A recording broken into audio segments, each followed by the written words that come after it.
अस्सलाम वालेकुम नाज़रीन, तारीख ना सफ़र जारी है। तो अज असां खिता पठवार ने उस खानदान ने चश्मो चिराग को हाज़र होए हैं जिन्होंने बुजुर्गों ने सिक्का चलना सी, जिन्होंने बुजुर्गों ने इस खिते पर सब तो बड़ी तो खुद मुख्तार हुकूमत सी। जी मैं जिक्र करना जनाब खानदान फरवाला ने चश्मो चिराग कप्तान फायद अख्तर कियानी साहब इस टाइम गखरानी जी नुमाइंदा तनजीम है अरसा 5 साल तो कम करनी पी, उसने जनाब चीफ ऑर्गेनाइज़र है। तो अज इस खानदान बारे तुसां की पता चल सी, पठवारनी असल तारीख ने बारे पता चल सी। तो उम्मीद कर रहा तुसां की पसंद आ सी, जे अच्छा लगा तो ज़रूर शेयर करिए। तो तुसां की मिलवाने कप्तान साहब जी अस्सलाम वालेकुम। सब तो पहले तो मैं सुल्तान मुकरब खान जड़े आखिरी मुतुल अनान हुक्मरान से खिताए पठवार ने उपर उन्होंने ज़ाते ग्रामी ने बारे च कुछ अर्ज कर दें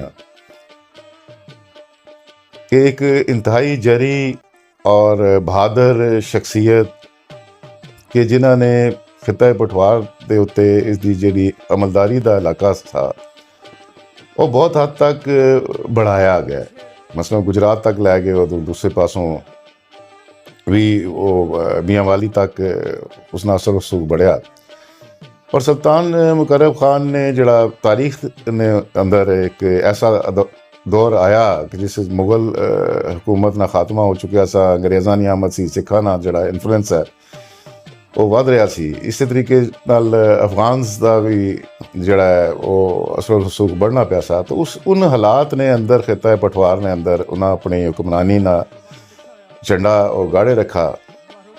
और बिल आखिर सारे की पता है इस चीज़ ना कि तारीख ने अंदर कि किस तरीके नाल उनकी शिकस्त हुई और उसने मुलाकात कैसे कि जिसकी बिना पर गुजरात मुकाम पर जी सिखां की एक मिसल सी भंगी उन्होंने जब उन्होंने टकराव होया, जंग हुई, तो उसने अंदर इस सल्तनत ना खिता पठवार ने अंदर उसका खात्मा हो गया।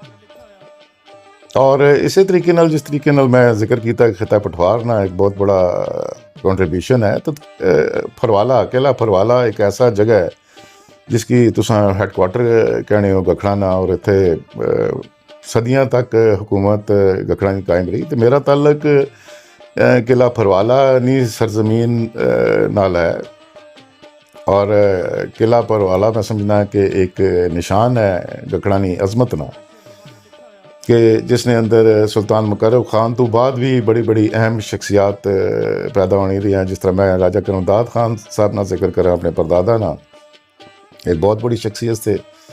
और उन्होंने जब अंग्रेज़ दौर सा तो उसने अंदर गो के शुरू तो बड़े उन्होंने ताल्लुकात से अंग्रेज़ों नाल, लेकिन एक स्टेज आई कि जब सल्तनत उस्मानिया ने हिस्से बखेरे किए गए तो उस वेले सुल्तान करमदाद खान ने तमाम जी अमारात सियाँ वो वापस कर दी अंग्रेज़ों की और एक तरीके ने गोशा नशीनी या फ़कीरी इख्तियार कर ली। इस तो बाद राजा हसन अख्तर ने ज़ाते ग्रामी नाल सारी दुनिया वाकफ़ है और एक ब्यूरोक्रेट से फिर पॉलिटिशियन से, इस तो अलावा भी बड़ी इल्मी और अदबी शख्सियत से और एक अच्छे ह्यूमन बींग से बड़े ताल्लुक़ से उन्होंने अल्लामा इकबाल रहमतुल्लाह अलैह ने नाल और हज़रत अल्लामा इकबाल का जो वसाल होया तो उत्थे मौजूद से। इस तरीके नाल इकबाल ना जो मज़ार बनया उसकी कमेटी बनी उसने प्रेजिडेंट से। और ये भी एजाज़ हासिल है असाने फैमिली की कि जितने असाने बुज़ुर्ग से मेरे दादा नहीं यानी कि औलाद सी जिन्हें च मेरे ताया कर्नल सुल्तान ज़हूर अख्तर, वालिद राजा महमूद अख्तर कियानी, चचा मेजर मसूद अख्तर शहीद सितारा जुरत, इन तीनों ने ना जड़े से वो हज़रत अल्लामा इकबाल नहीं रखे से। सो असा तो ये भी एक बड़े मैं समझना कि एजाज़ की गल है। वालिद ग्रामी मेरे राजा महमूद अख्तर कियानी जवानी ची उन्होंने इंतकाल हो गया सी और उस वेले उन्होंने उम्र 43-44 साल सी। ब्यूरोक्रेट से फूड ने महकमे नाल उन्होंने ताल्लुक सा और शायर से अपनी ज़िंदगी ने अंदर असा जी उन्होंने देखने रहे कि उन्होंने बड़ी अदबी महफिल कार सजनिया होनी सी और जितने शोरा से मारूफ शोरा वो असाने कार ही हमेशा इस तरह बैठक होनी सी और अदमी महफिल होनिया सी। वालिद ग्रामी ने जिंदगी च 1-2 किताबां भी लिखियां जिन्हें मैं समझना अकीदत किताब बहुत एक अहम डॉक्यूमेंट है। बाकी उन्होंने मौका नहीं मिलया। तो इल्मो अदब भी समझो कि असानी ख़ानदान एक खासा है कि जिसने अंदर तकरीबन तमाम ही असा ने जड़े है वो खानदान फरवाला जड़ा है वो इल्म अदब नाल उसना खास एक ताल्लुक है। मैं अपनी ज़ात में अगर गल करा तो एजुकेशन मेरी रावलपिंडी ने अंदर ही हुई, गार्डन कॉलेज ने अंदर हुई। फिर उस तो बाद पाकिस्तान आर्मी ज्वाइन कर लेती, पंजाब रेजिमेंट, और कुछ अरसा वो सिलसिला उत्थे चलना रहा। फिर बावजू वो चीज़ां जड़ियां ना वो छोड़ के तो फिर सिविल ही आ गया। सिविल ने अंदर बिजनेस नाल ताल्लुक है। और फिर एक मुकाम एक ऐसा आया कि जिस आके ये देखा कि गखड़ कम्यूनिटी जड़ी है वो बिखरी पई है और उसने अंदर कोई ऐसा प्लेटफॉर्म मौजूद नहीं है जड़ा उन्होंने इताद ना मज़र हो सके। तो उस सारे मामले की देखने हुए 1999 च फिर असां लोगां कुछ दोस्तां नाल मिल के पाकिस्तान गखड़ फेडरेशन ने एक बुनियाद रखी।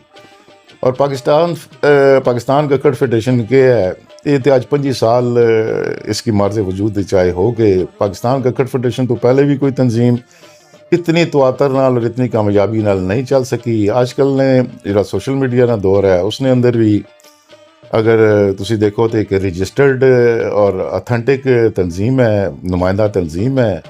और हमेशा इस तंजीम ने यही कोशिश होनी कि गखड़ ख़ानदान ने अंदर इताद और फलाह और आपसी जड़ा भाईचारे ना सबक है उसकी फ़रोग दिता जा सके। और इस तरीके नाल जिस तरीके नाल पठवार ने अमलदारी ना और पठवार ने खिते ना तस्करा किया जाना और उसकी पंजाब ने नाल उस लिहाज नाल जोड़ने की कोशिश की जानी। तो पठवार तो अवाइल दिनों तो ही एक अपना अलग स्टेटस वो बरकरार करके चलना आया सी। इसकी लैंग्वेज, तमदन, रहन सहन, कल्चर वो ऑल टुगेदर एक डिफरेंट कल्चर है। और जिस तरह मैं जिक्र कर रहा था सुल्तान मुकर्रम खान ना कि इस अमलदारी ने खात्मा 1765 होया और उन्होंने जिन शख्सियात ने उस दौरान मीर जाफ़र और मीर सादक ना किरदार अदा किया वो भी तारीखी किताबों सब हो चुके हैं, लिखा जा चुका है और उसकी रिकग्निशन मौजूद है। और पठवार अल्हम्दुलिल्लाह कायम और दायम है और खिता पठवार ने एक बहुत बड़ी मैं कंट्रीब्यूशन है पाकिस्तान ने अंदर भी और दीगर उसने अंदर भी कि खिता पठवार के अंदर तुम देख लो निशान हैदर रहना या जितने भी इंपॉर्टेंट प्लेसेस हैं वो पठवार ने अंदर पाए जाने। तो पठवार अल्हम्दुलिल्लाह कायम और दायम है सी तारीख के अंदर और इंशाअल्लाह ताला आइंदा भी कायम और दायम रहेगा। जी गखड़ बरादरी की पैगाम ने हवाले नाल मैं यही कह सकांगा कि नेचुरली इताद और इतफाक, आपसी भाईचारा, प्यार, मोहब्बत, एहतराम, रवादारी और एक दूसरे का ख्याल इस सारे चीज़ा की लैके तो तुम सारे अगे चलो। और मतमा नज़र भी किसी ट्राइब ना किसी कबीले ना यही होना चाहिए ना, क्योंकि अदवार चेंज होने रहने, दौर चेंज होने, जड़ा पुराना दौर सा उसकी तारीख तुसा पढ़ने हो और फ्यूचर ना तो अल्लाह बेहतर जानना। अज ने दौर जब तुसा रह रहे हो तो तुसी अच्छे बच्चों की एक तालीम के ज़रिए, शऊर के ज़रिए चीज़ां पहुँचा के तो ना कि अच्छे बाशऊर शहरी बना सकने हो। उन्होंने एक जड़ा आजकल एक मुआशी सिस्टम है उसने अंदर एक फाल किस्म ना तुसा मैंबर बना सकने हो। और यही असा भी इस लिहाज नाल अपनी एफर्ट्स ज़रूर करने रहने हैं। जिस तरह टैलेंट अवार्ड है उसना भी मतमा नज़र यही है। और हुण असां लेटली हुण जाके ये कर रहे हैं कि असी ख्वातीन ना भी एक ये भी पाकिस्तान गखड़ फेडरेशन ना एक समझ लो कि एक नवी चीज़ हो सी, खासा हो सी। जिस तरह हमेशा नाल पाकिस्तान गखड़ फेडरेशन ही इस तरह गाइडलाइंस देनी आई तो ख्वातीन ना असां एक विंग जड़ा है अनकरीब बना रहे हैं, बल्कि उसने कुछ मीटिंग्स भी हो चुकी हैं। और कहने का ही मकसद है कि हमेशा तनकीद की जानी, काम की गल की जानी कि जी क्या कर रहे हैं, क्या काम हो सकते हैं। तो काम भी असा उस नौयत नाल ही कर रहे हैं जितना असा की रिस्पॉन्स मिलना अगू बरादरी तो। अगर बहुत ज़्यादा असा की रिस्पॉन्स मिल सी असा भी ज़्यादा काम कर सा और नेचुरली असा जो दुए देख सा कि रिस्पॉन्स एक मीडियम रिस्पॉन्स है तो कम की रफ्तार भी उस तरीके नाल हो सी। बहरहाल वो असा एफर्ट्स जड़ियाँ आईयां वो करने रहने हैं और 25 साल तो करने आए हैं, आइंदा भी इंशाअल्लाह ताला जितनी असानी हम्बल कैपेसिटी है उसने मुताबिक असा चीज़ां की अगर प्रोग्रेस की तरफ लैके जासा। और एक गल मैं आखिरी पर ज़रूर बरादरी की ये पैगाम देना चाहना है कि देखो बाइफरकेशंस कायम करना बरादरी ने अंदर मुख्तलिफ जड़ियाँ ना चीज़ां पैदा करना अच्छी चीज़ नहीं होनी। गो के सारे इंसान यक जहन हो भी नहीं सकने, आपस में इख्तलाफ राय भी होना और अच्छी जड़ी सोसाइटी वाइब्रेंट्स होनी उन्होंने अंदर इख्तलाफ राय भी होना। तो मेरा यही हमेशा कहना हो सी कि सोशल मीडिया की आमद ने नाल जो कुछ अजकल अस देख रहे हैं चीज़ां, तो ऐसा नहीं होना चाहिए ना। सारे भरा या आपस एक ट्राइब तो असा ना ताल्लुक है, तो मिलजुल के बैठ के और उस एहतराम और मोहब्बत नाल असा की चीज़ां की अगे बढ़ाना चाहिए। बहुत शुक्रिया।